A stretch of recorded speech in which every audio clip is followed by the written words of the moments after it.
نحمده ونصلي وسلم على رسول الكريم أما بعد أعوذ بالله من الشيطان الرجيم بسم الله الرحمن الرحيم إن أكرمكم عند الله أتقاكم صدق الله العظيم۔ آج جو ہمارے پاس ایک مختصر سا وقت ہے، اس میں جس عنوان پر اور اسلام کی نبی کریم صلی اللہ علیہ وسلم کی جو تعلیمات ہیں ان میں جس جہت پر بات کرنی ہے اس کا ہے عصبیت۔ ہم سبھی جانتے ہیں تقریباً جب ووٹ ہو رہے ہوتے ہیں تو تب بھی یہ نمایاں ہو جاتی ہے چیز، اور جب گھروں میں جھگڑے ہوتے ہیں یا سوسائٹی میں جھگڑے ہوتے ہیں یا ملک میں جھگڑے ہوتے ہیں کسی بھی وجہ سے ہو جائیں تو وہ جو عصبیت ہے وہ ایک نمایاں عنصر بن کر انسانوں کو آپس میں جانوروں کی طرح لڑانے پر آمادہ کر دیتا ہے۔ انسان کو اتنی تمیز بھی نہیں رہتی، اتنا احساس بھی نہیں رہتا کہ یہ انما المؤمنون اخوہ، کہ یہ میرے سامنے جو بھائی ہے یہ میرا بھائی ہے، یہ بلوچی نہیں ہے، یہ سندھی نہیں ہے، یہ پاکستانی نہیں ہے، یہ انڈین نہیں ہے، یہ مسلمان بھائی ہے۔ لیکن یہ ساری چیزیں پس پشت ڈال کر جس چیز کو بنیاد بنا کر لڑا جاتا ہے اسے عصبیت کہا ہے۔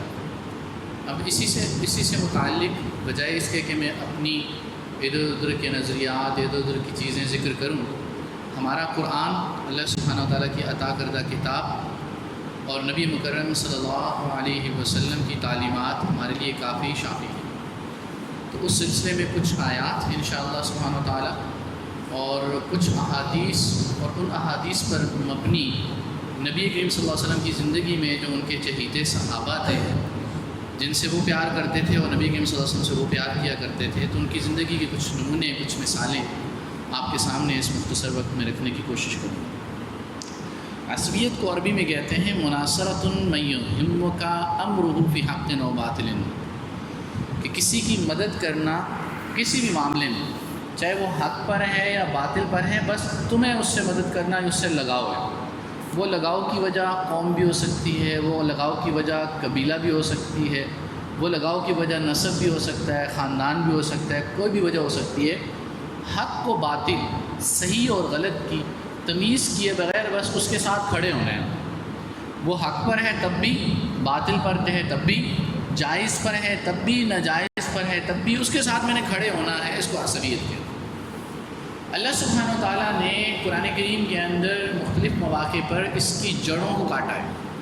اللہ سبحانہ و تعالیٰ فرماتے ہیں اعوذ باللہ من الشیطان الرجیم بسم اللہ الرحمن الرحیم یا ایھا الذین آمنوا لا تتخذوا آباءکم واخوانکم اولیاء۔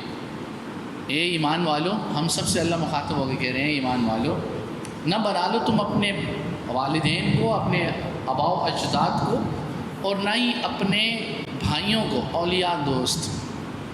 کیا وجہ بتائی؟ ان استحبوا الکفر علی الایمان، کہ جب کہ وہ چاہتے ہیں، کفر کو ترجیح دیتے ہیں، محبت میں اس کو اعلیٰ درجہ دیتے ہیں ایمان کو، یعنی انہیں ایمان پسند نہیں ہے، انہیں کفر پسند ہے۔ تو اس کفر کے باوجود تم ایمان کو چھوڑ کر اپنے آباء و اجداد کو اور اپنے بھائیوں کو دوست نہ بناؤ۔ یعنی ان کی ذات دوستی کیا چاہتی ہے؟ قربانی چاہتی ہے، اپنا آپ قربان کر دو، اپنے نظریات قربان کر دو، میرے ساتھ کھڑے ہو، دوستی تو یہی چاہتی ہے، میری مدد کرو۔ اور اللہ کہتے ہیں اگر کفر کی بنیاد پر ان کی مدد کرو گے، نہ، ایسا نہ، یہ نہ۔ اللہ کہتے ہیں وَمَن يَتَوَلَّهُمْ، اگر تم ایسا کرو گے من فَأُولَٰئِكَ هُمُ الظَّالِمُونَ، تو تم سے بڑا ظالم کوئی، تم ظالم ہو۔ ظلم کس پر کریں گے؟ اللہ دوسری جگہ فرماتے ہیں فَقَدْ ظَلَمَ نَفْسَهُ، اپنے اوپر ظلم کرو۔ اس ظلم کی جہت کو اللہ سبحانہ تعالیٰ کے نبی صلی اللہ علیہ وسلم ایک حدیث میں ذکر کروں گا، اس میں اللہ نے کہ نبی صلی اللہ علیہ وسلم بیان کیا ہے کہ ظلم کیسے ہوتا ہے، اس ظلم کو تم کیسے روکو گے۔ تو بہرحال بغیر ایمان کو بنیاد بنائے اگر کسی کی ہم مدد کرتے ہیں تو ظلم کرتے ہیں۔ اگلی بات اللہ فرماتے ہیں قُلْ إِنْ كَانَ آبَاؤُكُمْ، اچھا کیوں کرتے ہیں انسان؟ وہاں پہ ایک لگاؤ ہوتا ہے نا، اگر تمہارے آباء و اجداد، ابناؤکم تمہارے بیٹے، اولاد تمہاری، اخوانکم تمہارے بھائی، وازواجکم اور تمہاری بیویاں جن سے تمہارے رشتے جڑے ہوئے ہیں، وعشیرتکم اور تمہاری فیملی، تمہارا خاندان، و اموالن اور مال جو تم نے کمایا ہے، اور تجارت جس کے تم ڈر ہے کہ کہیں یہ تجارت مان نہ پڑ جائے، نقصان نہ ہو جائے، گھاٹا نہ ہو جائے، اگر اور وہ گھر جو تمہیں پسند ہیں جس سے تم راضی ہو، احب الیکم من اللہ و رسولہ، اگر یہ ساری چیزیں تمہیں اللہ اور اللہ کے رسول سے زیادہ پسند ہیں، وجہاد فی سبیلہ، اور اللہ کے راستے میں جہاد کرنے سے زیادہ پسند ہیں، فتربصوا، تو انتظار، حتی یأتی اللہ بامری، تو اللہ اپنا حکم لے کے آ جائے۔ کون سا حکم؟ تباہی بھی ہو سکتی، بربادی بھی ہو سکتی، دشمن مسلط بھی ہو سکتے، تمہارے ہاتھوں میں جو نعمتیں ہیں وہ چھن بھی سکتی ہیں۔ لا یہدی اللہ سبحانہ وتعالیٰ واللہ لا یہدی القوم الفاسقین، فاسق قوم کو اللہ ہدایت نہیں دیا کرتا۔ تو اس آیت، یہ سورۃ توبہ کی 24 نمبر آیت، اس آیت کو اگر آپ سامنے رکھیں تو انسان عصبیت میں کیوں پڑتا ہے؟ آباء و اجداد کی وجہ سے، خاندانی شرافت کی وجہ سے، پیسے کی وجہ سے، دولت کی وجہ سے، ازواج بیویوں کی وجہ سے، اور اسی طرح کاروبار کا ایک پورا ٹریک بنا ہوا ہے، یہ تاجر برادری ہے، بھائی ہم چھوڑ دیں گے تو کہاں جائیں گے، یہ تو بائیکاٹ کر دیں گے، میری دکان نہیں چلے گی، چلو بھائی ساتھ دیتے ہیں، حق پہ ہیں تب بھی، باطل پہ ہیں تب بھی ساتھ دیں۔ بیوی ہے، اس نے کہہ دیا کوئی بات حق پہ، تب بھی ساتھ دینا، گھر والے ہیں، فیملی ممبرز ہیں، پوری فیملی ہے، تو اس میں بنیاد اللہ نے یہ بتائی ہے کہ تمہاری بنیاد ایمان ہونا چاہیے، اور تم انما المؤمنون اخوہ، اس میں ایمان بنیاد ہے، جس وجہ سے تم بھائی ہو۔ تمہارے بھائی ہونے کی وجہ تمہاری فیملی، تمہارا خاندان، تمہارے رشتے، تمہارے ناطے نہیں ہیں اس اخوت میں، امت واحدہ میں، وہ بنیاد تمہاری ایمان ہے۔ اللہ کے نبی صلی اللہ علیہ وسلم نے اس کے یعنی جو ایمان ہے اس سے ہٹ کے جتنی بھی عصبیت کی بنیادیں ہیں، یا جس کو بھی بنیاد بنا کے انسان مدد، نصرت، اس کے ساتھ کھڑا ہوتا ہے، ووٹ دیتا ہے، اس کی ہیلپ کرتا ہے، مدد کرتا ہے، نعرے لگاتا ہے، اس کے لیے قربانیاں دیتا ہے، اس کی بنیاد کو اللہ کے نبی نے نفی کی ہے۔ عصبیت کی بنیادوں کو اللہ نے نفی کی ہے، اس کا رد کیا ہے۔ اللہ کے نبی صلی اللہ علیہ وسلم فرماتے ہیں مختلف احادیث میں، ایک حدیث یہ ہے جندب رضی اللہ تعالیٰ عنہ، ان سے روایت ہے، قال رسول اللہ صلی اللہ علیہ وسلم من قتل تحت رایۃ عمیۃ، اندھے جھنڈے کے نیچے جو قتل مارا گیا، کون سا؟ یدعو عصبیہ، عصبیت کے نعرے لگاتا تھا، یعنی ایک پارٹی کو فالو کری جا رہے، حق و باطل کی تمیز کوئی نہیں ہے، بس اس نے کہا کہ چلو نکلو تو نکل پڑو، اس نے کہا اس کے لیے قربانیاں دو تو مال لوٹاؤ، اپنا گھر بار برباد کر دو تو کر دیا۔ تو اللہ کے نبی سے فرماتے ہیں او ینصر عصبیہ، عصبیت کے ساتھ کھڑا نہیں ہے لیکن پیچھے سے تھوڑی مدد کرتا ہے، پشت پناہی کرتا ہے۔ تو اللہ کے نبی صلی اللہ علیہ وسلم فرماتے ہیں فَقِتْلَةٌ جَاهِلِيَّةٌ، اس کی موت جاہلیت پہ آئے گی، اور انسان جاہلیت میں مرے تو کس پر مرے گا؟ اسلام پہ تو نہیں مرے گا نا۔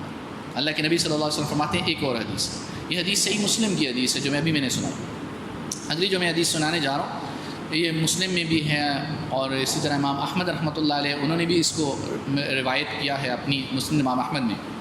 وہ فرماتے ہیں عن ابی ہریرہ رضی اللہ تعالیٰ عنہ قال قال رسول اللہ صلی اللہ علیہ وسلم من خرج من الطاعۃ، جو اطاعت سے نکل گیا اللہ اور اللہ کے رسول، اولو الامر منکم، جو صحیح بادشاہ ہے، صحیح احکامات کی تعلیم دینے والا، اس کی اطاعت سے باہر نکل گیا، وفارق الجماع، اور جماعت کو چھوڑ دیا، جماعت الصحابہ چھوڑ دیا اس کو، ثم مات میتۃ جاہلیہ، وہ جاہلیت پہ موت مرے گا۔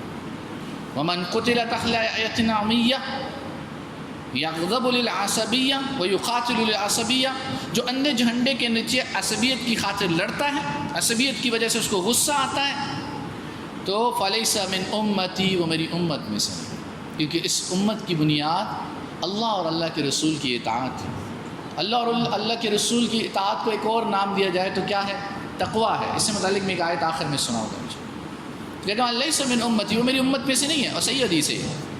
ومن خرج من امتی علی امتی، جو میری امت کے خلاف کھڑا ہو جائے گا لڑنے کے لیے، یعنی مسلمان ہیں ان کے خلاف کھڑا ہو گیا لڑنے کے لیے، مارنے دھاڑنے کے لیے، ان کے مال، ان کے متاع، ان کی جانوں کو برباد کرنے کے لیے نکل گیا، یضرب برہا و فاجرہا، وہ نیک اور برے سب کو ماری جا رہا ہے، تمیز نہیں کر رہا کہ یہ برا ہے تو اس کو چلو سزا دیتے ہیں، نہیں، اچھے برے سب کو ماری جا رہا ہے۔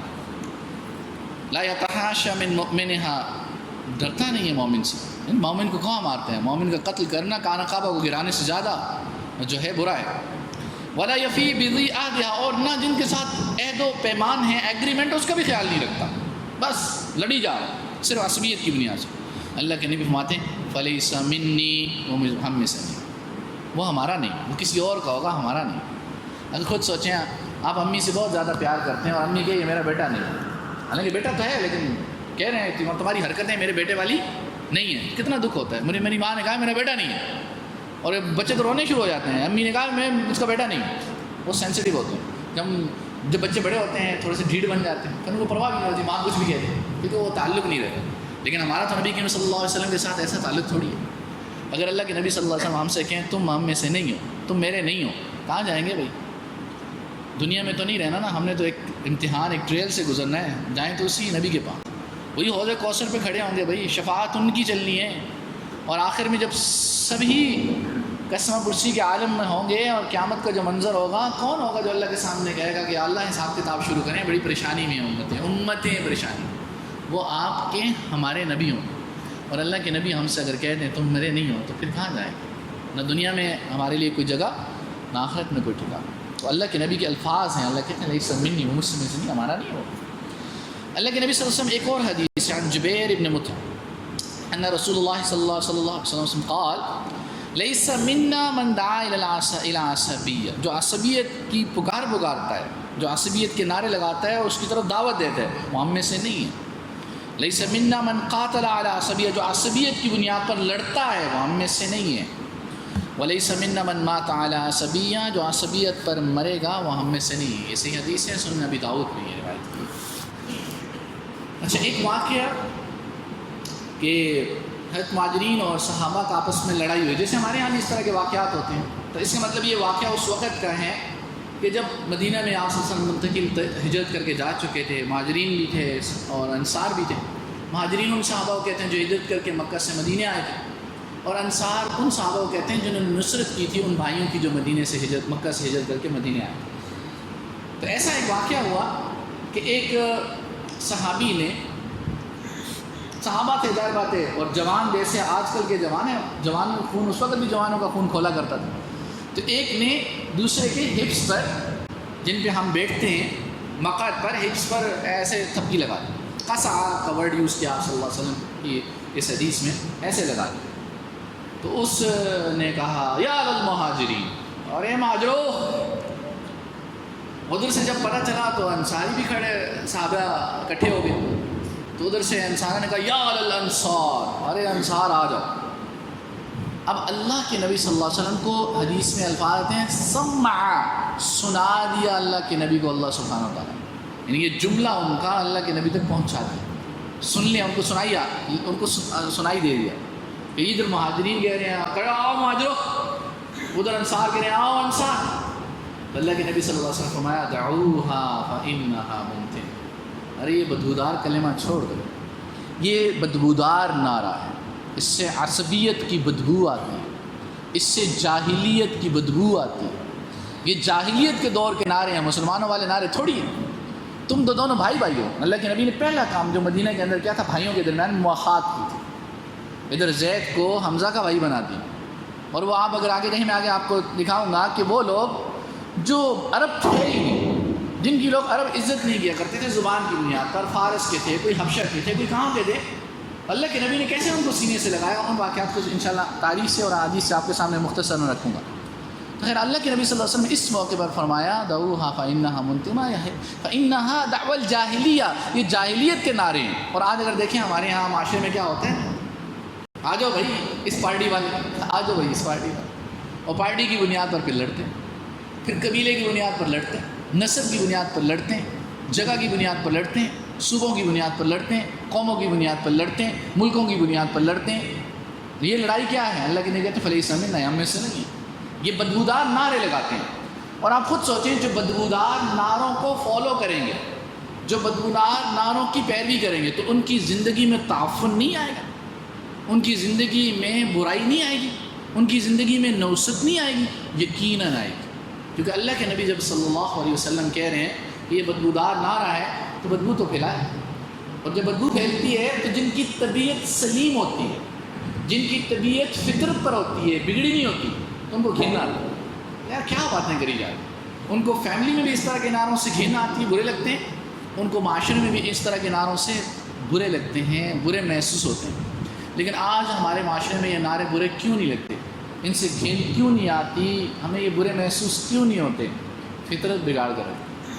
وہ ایمان کا جذبہ، وہ ایمان کی تعلیمات، وہ ڈسکشن، وہ قرآن و حدیث کی باتیں کہاں ہیں؟ بیٹھتے ہیں تو اس پارٹی نے یہ کر دیا، وہ کھا گیا، میں رہ گیا، اب اس کے اتنے ووٹ ہو جائیں گے، وہ آ جائے گا، وہ ادھر چلا جائے گا، وہ فلاں قبیلے سے ہے، وہ دیکھو اس نے آ کے یہاں تمہارا قبضہ کر لیا تمہاری دکانوں پہ، وہ تو تمہارے ایریے پہ قبضہ کرنا چاہتا ہے، وہ تو تمہارا اپنا نہیں ہے، وہ تو تاسو پنجابیاں یہ ادھر کا ہوتا ہے، مجھے اگر پشتونیاں دی ہے مجھے جملہ سمجھ آ جاتا ہے۔ اس طرح کے آپس میں جملوں کا تبادلہ ہوتا ہے۔ کیا ہے؟ عصبیت۔ اللہ کے نبی صلی اللہ علیہ وسلم فرمایا ہم میں سے نہیں ہے ایسے لوگ عصبیت پکڑنا۔ اسی طرح یہ جو نبی کریم صلی اللہ علیہ وسلم کی اب ایک آیت، اس کا خلاصہ اگر میں کروں، ہمیں اللہ کیا کہتے ہیں؟ سورہ حجرات میں اللہ سبحانہ وتعالیٰ آیت نمبر 13، یا ایھا الناس انا خلقناکم من ذکر و انثی، اے لوگو، مومن نہیں کہا، اے لوگو، اے انسان جو بھی ہو تمہیں میں نے ایک مرد اور عورت سے ہی تو پیدا کیا ہے، پھر وجعلناکم شعوبا و قبائلا، تمہارے شعب اور قبیلے بنائے، تمہیں ڈیوائیڈ کیا ہے۔ مقصد کیا ہے؟ تم آپس میں لڑو، اس کو بنیاد بنا کہ یہ ارائی نہیں ہے، یہ جٹ نہیں ہے، یہ بٹ نہیں ہے، یہ ہماری برادری کا نہیں ہے، یہ ہمارے ایریے کا نہیں ہے۔ تو شعب کہتے ہیں کہ ایریے کو، تو وہ یہ سندھی نہیں ہے، یہ پنجابی نہیں ہے، یہ بلوچی نہیں ہے، اس کی بنیاد پر لڑو نہیں، لتعارفوا، تاکہ تمہاری پہچان ہو، تم ایک دوسرے کو انٹروڈکشن کراؤ کہ میرا سلسلہ نسب یہ ہے اور میں اس ایریے میں رہتا ہوں، لیکن تم میں اور اس میں کوئی نمایاں پہلو ہے نہیں، دونوں انسان۔ یا ایھا الناس، تم انسان، صرف تعارف کے لیے یہ قبیلے ہیں، تعارف کے لیے علاقے ہیں، تعارف کے لیے آپس کی ڈویژن ہے، اس کا اور کوئی مقصد نہیں ہے۔ ہاں اگر تم کسی کو عزت دینا چاہتے ہو، عزت کا معیار ڈیفائن کرنا چاہتے ہو، اللہ کہتے ہیں ان اکرمکم عند اللہ اتقاکم، تم میں سے میرے ہاں عزت والا متقی ہے۔ تو معیار فضیلت کا، معیار بڑھائی کا تقویٰ ہے، جگہ نہیں، قبیلہ نہیں، خاندان نہیں، معاشرت کے اندر رہنے والے خاندانی جو بیک گراؤنڈز ہیں وہ نہیں۔ اصل جو بنیاد ہے عزت کی، ان اکرمکم عند اللہ اتقاکم ان اللہ علیم خبیر، اللہ سب جانتا۔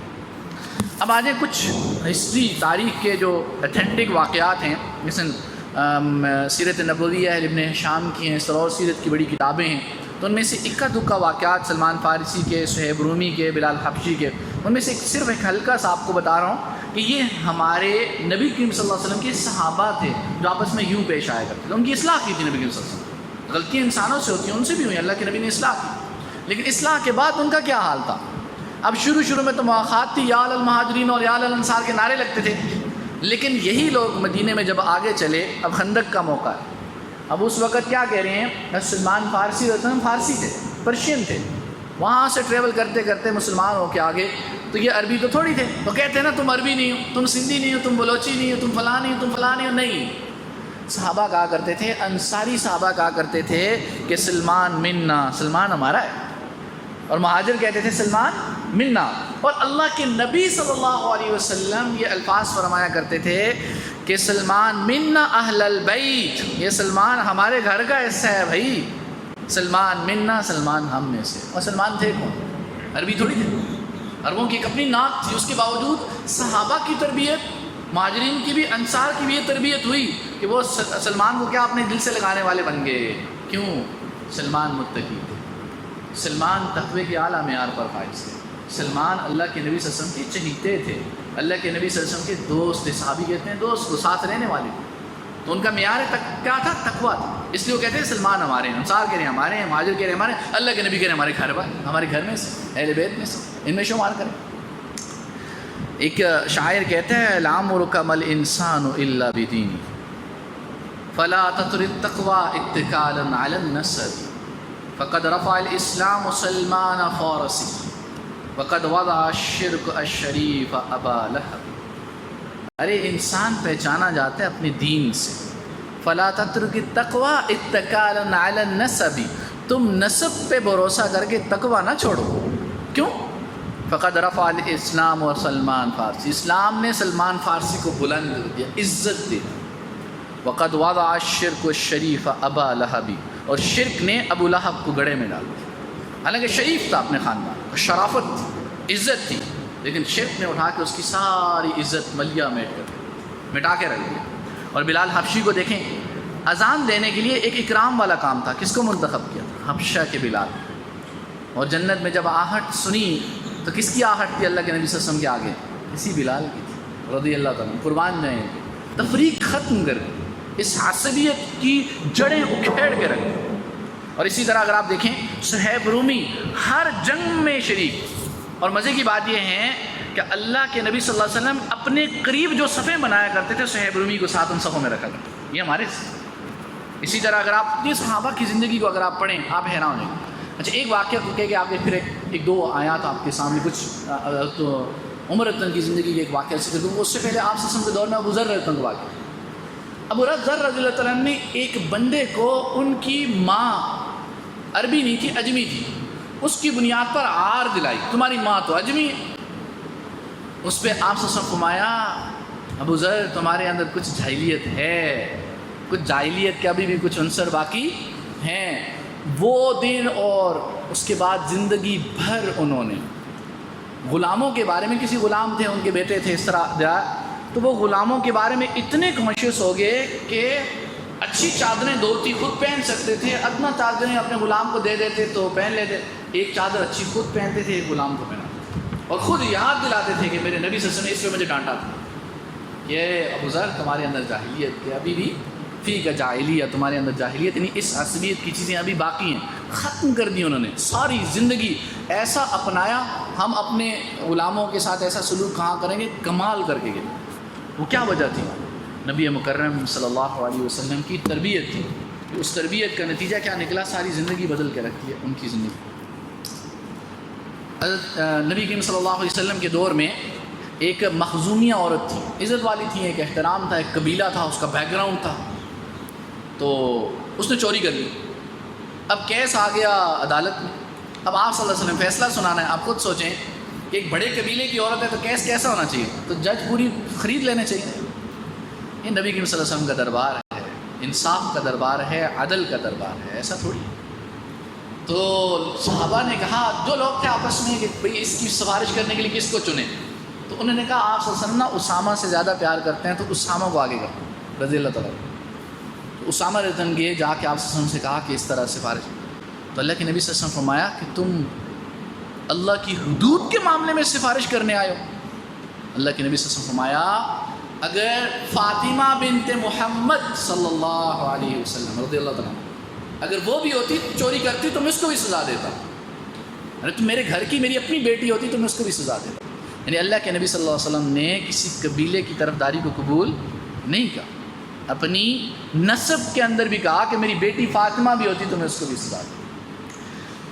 اب نبی کریم صلی اللہ علیہ وسلم کے دور سے نکلیں، ذرا باہر آ جائیں۔ جو تربیت یافتہ تھے نا وہ ساری زندگی تربیت کو یاد رکھتے۔ ایک بندہ تھا اپنے دور کا سردار، اس کا نام تھا جبلہ بن ایہم، حج کرنے کے لیے آیا۔ اس 16 ہجری کی بات ہے، نبی کریم صلی اللہ علیہ وسلم کے جانے کے 5 سال کے بعد کی بات ہے، وقت تو گزر گیا کافی، اور سلطنتوں پہ سلطنتیں فتح ہوئی جا رہی، ادھر فارس میں ادھر روم میں پورا ایریا، عمر رضی اللہ عنہ کی شان، مینجمنٹ کمال۔ تو وہ حج کرنے کے لیے عمر رضی اللہ بھی تھے وہاں پہ گئے ہوئے، اور یہ بندہ بھی گیا ہوتا۔ تو ایک غلام تھے، تو اس کا پاؤں آ گیا اس کی چادر پر، اس بادشاہ اس شہزادے کے چادر کا پاؤں، تو اس نے بڑا ڈانٹا بانٹا، تماچا مار دیا اس کو۔ تو عمر رضی اللہ کے دربار میں کیس آ گیا، امیر المؤمنین۔ تو انہوں نے کہا کہ اس کا فدیہ دو، اس کے کوئی بدلہ جو پیسے بنتے ہیں دو، اس کا کوئی جرمانہ دینا تو دو، یا پھر اپنا منہ آگے کرو اور تمہیں یہ تماچا لگائے، انصاف یہ ہے۔ تو کہنے لگے یہ سوکا کا لفظ استعمال کیا، یعنی بازاری بندہ، عام بندہ، اور میں ملک بادشاہ، تو یہ مجھ سے بدلہ لے گا، ارے اس کی کیا اوقات ہے؟ تو عمر نے فرمایا اسلام نے دونوں کو برابر کیا، اسلام میں کوئی سوقی نہیں ہے، کوئی بازاری نہیں ہے، کوئی عام بندہ نہیں ہے، کوئی خاص نہیں ہے، سب برابر ہیں، دینا تو دے دو۔ تو اس نے کہا کہ میں اپنی پیچھے سے مدد مانگوں گا۔ تو کہنے لگے اضرب عنق، میں تمہاری گردن اڑا دوں گا، عمر نے فرمایا۔ تو کہنے لگے پھر ایک دن کی مہلت ہے، اس نے ایک دن کی مہلت مانگی اور وہاں سے بھاگ گیا. پھر جب بھاگا وہاں جا کے دوسرے کافر کے بادشاہ روم کے بادشاہ کے ساتھ مل گیا تو وہاں پہ جا کے اس نے اشعار لکھے کہ میں نے اپنی انا کی خاطر اسلام کو برباد کر دیا. کاش کہ میں اپنی انا کے اوپر نہ ڈٹتا تو آج میں بھی عمر کے ساتھ، آج میں بھی مسلمانوں کے لشکر کے ساتھ ہوگا. تو دو پہلو دیکھیں، اس کو افسوس ہو رہا ہے وہاں جا کے. اور عمر رضی اللہ عنہ کو دیکھیں کہ انہوں نے دونوں کو کیا رکھا ہے، تو ہمارے نبی نے جہاں برابر رکھا ہے تو نبی کے جو تربیت یافتہ تھے انہوں نے بھی ویسے ہی مسلمانوں کو برابر رکھا. اب ان ساری جو روایات ہیں جو آپ کے سامنے، کچھ واقعات آپ کے سامنے رکھے ہیں، ان سارے واقعات کو اگر آپ اپنے سامنے رکھیں اور ان روایات کو اور صحیح احادیث کو اور قرآن کی آیات کو سامنے رکھیں تو کیا ہمیں عصبیت کی بنیاد پر نعرے لگانے چاہیے؟ کیا عصبیت کی بنیاد پر ووٹ دینا چاہیے؟ کیا عصبیت کی بنیاد پر کسی بھی کلچر کو پروموٹ کرنا چاہیے؟ ایک مسلمان کو تو نہیں کرنا چاہیے. ایک مسلمان کو ایمان نہیں بیچنا چاہیے، اپنا ضمیر نہیں بیچنا چاہیے. اس کی بنیاد جو تمہارے فیصلے ہیں یہ امانت ہے، اس امانت میں خیانت نہیں کرنی چاہیے. اللہ کے نبی صلی اللہ علیہ وسلم نے بڑی تاکید کی. اگر قرآن میں چلے جائیں 58 نمبر آیا سورہ نساء میں کہ ہمارے فیصلے، ہماری جو بھی الفاظ نکلتے ہیں، ان الفاظ کے بارے میں ایک حدیث آخر میں سناؤں کہ یہ الفاظ یہ سب کے سب تولے جاتے ہیں، امانت ہیں. اللہ فرماتے ہیں ان اللہ یأمرکم ان تؤدوا الامانات الی اہلہا، کہ جو امانتیں ان کے اہل تک پہنچاؤ. اب جو چیز آپ کے پاس رکھی ہے وہ امانت ہے، اس تک پہنچاؤ، لیکن جو کسی کے حق میں بات کرنی ہے وہ بھی امانت ہے. اللہ کے نبی صلی اللہ علیہ وسلم کا فرمان ہے کہ قال ان العبد لیتکلم بالکلمۃ من رضوان اللہ، بندہ کوئی اللہ کی خوشنودی کا کلمہ کہتا ہے، بات کرتا ہے، لا یلقی لہا بالا، جس کی اسے پرواہ بھی نہیں ہوتی، یعنی ایسی باتوں میں کوئی اچھی بات کہہ دیتا ہے. یرفع اللہ بہا درجات، اس کی بنیاد پر اللہ اس کے درجے بلند کرتا ہے. اس کو پتہ بھی نہیں ہوتا کہ میں نے کوئی نیکی کی بات کی تھی. باہر کھڑے تھے، ایک نے کہا کہ مسجد میں باتھ روم کس طرف ہے، اس نے کہا اس سائڈ پہ ہے، عام سی بات ہے، اللہ اس کے درجات بلند کرتا ہے. اور یہ کوئی بندہ ان العبد لیتکلم بالکلمۃ من سخط اللہ کو ناراض کرنے والا کوئی بات کرتا ہے. جیسے ہماری سوسائٹی میں سیاست کی باتیں ہوتی ہیں، باتوں میں باتیں ہو جاتی، پرواہ بھی نہیں ہوتی. جیو نیوز کی باتیں تو کی ہیں میں نے، باتیں کر دی. اللہ کہتے ہیں لا یلقی لا بالا، جس کو پرواہ بھی نہیں ہوتی بات کرتے کرتے. اللہ کے نبی فرماتے ہیں یہوی بہا فی جہنم، صحیح بخاری میں اور یہ احمد کی روایت ہے، وہ کلمہ اس کو جہنم میں ڈال دے گا، جہنم میں لے جائے گا اس کا کلمہ. تو ہم اپنی باتیں، ڈسکشن، طرفداریاں سوچ سمجھ کے کریں. اگر نہیں کریں گے تو اللہ کے نبی صلی اللہ علیہ وسلم کی یہ جو روایات ہیں، اللہ نہ کرے کل کو ہمیں اس کا سامنا کرنا پڑے. حضرت انس بن مالک رضی اللہ عنہ فرماتے ہیں کہ ما خطبنا نبی صلی اللہ علیہ وسلم الا قال، جب بھی نبی کریم صلی اللہ علیہ وسلم خطبہ دیتے تھے تو شاد و نادری کبھی بات ہو یہ نہ کہی ہو، اکثر یہ کہا کرتے تھے کیا، لا ایمان لمن لا امانت له، لا دین لمن لا عہد له، اس کا کوئی ایمان ہی نہیں ہے جو امانت دار نہیں، اس کا دین ہی نہیں ہے جو عہد و پیمان کا خیال نہیں. اور سب سے بڑا عہد و پیمان ہمارا رب کے ساتھ، اور رب کے ساتھ عہد و پیمان تقوی کا ہے.